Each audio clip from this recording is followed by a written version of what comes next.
boxing source here with the Showtime Sports guy, the man himself, Stephen Espinoza. What's going on? I'm excited, bro. This is fight day. Oh man, yeah, fight day, Spence-Ugas Unified Welterweight Championship. I mean, we are, here in Texas Live, and we see like all the legends, all the, notable fighters and everything like that too, just getting ready for this particular event. Yeah, you can always tell like a big event when you get other athletes out. When you get other fighters, and we've got those. I mean, not just the fighters from Texas and guys with a connection like the Charlos, but other guys, coming in, whether it's a Sean Porter or David Morrell or David Benavidez, and then your other athletes. You've got Michael Irvin and Emmett Smith and Michael Parsons and Tracy McGrady, Von Miller. They said like Booker T, from WWE and all them, So that just shows that this is really going to be a big event, very successful as far as like Showtime pay-per-view and also in the box office as well. So that's the thing. You don't get to book AT&T Stadium, the home of the Dallas Cowboys, unless you got a top tier event. Right. So that itself, Jerry Jones is not putting small things in this stadium, this iconic venue. Yeah, that's the thing. I mean, AT&T Stadium, one of the marquee stadiums in the U.S. and it does take a good little bit of bread in order to either reserve it or to have the site fees for a fight. So I think that's one thing that boxing fans don't realize is that these venues, it does cost a little grip to reserve these venues because they could have other stuff going on. Like you said, shout out to my guy Lefty and Chicken Talk when you were on there.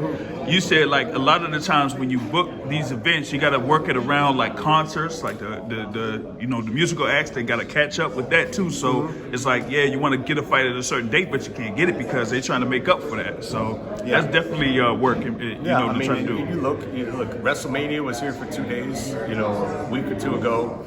They're doing big events. I mean, it's not just NFL season, So look, you can't even get a phone call return with most events, but Errol has built a base. He's built a place in this community, and this is his home. And people come out and support. Yeah, most definitely. Like I said, Errol Spence versus Yordenis. He did have a proclamation that today is Errol Spence Day too. So he's got to show up and show out. But moving forward with that, I know you got other big events coming up.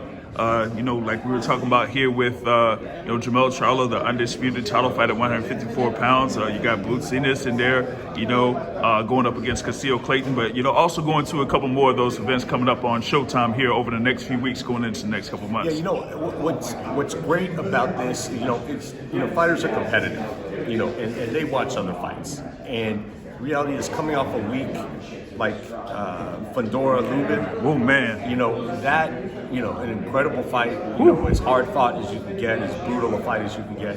Yeah. Nobody wants to follow that up with a dud. So it's sort of like, okay, that's what we're doing, and then it snowballs, and we've seen it before. One fight turns into 2 good fights, turns into 3 good fights, and everybody knows it's like, that's what we're doing. We're doing tough fights, we're doing competitive fights, we're doing meaningful fights, and it's there. It's like, it's not hard. Once people, we see fighters and managers and promoters see our schedule, it's not hard to get them to take tough fights because they say, okay, look, that's what everybody's doing. Nobody's getting a free pass. And you look, whether it's an undisputed fight, whether you've got, a guy like unified champ Stephen Fulton, and Danny Roman, which might be the sleeper on there. Boots in the toughest fight of his career. Everybody, here is taking, tough, meaningful fights, and that's what we're doing, and it snowballs. It makes everything else bigger. Gotcha. So that's it there. So I know that you're busy. Got to be on the run as always until all of this stuff is over for tonight. So I'll catch up with you later. There, Stephen Espinoza with the Boxing Source. Thank you very much. You got it, man. All right.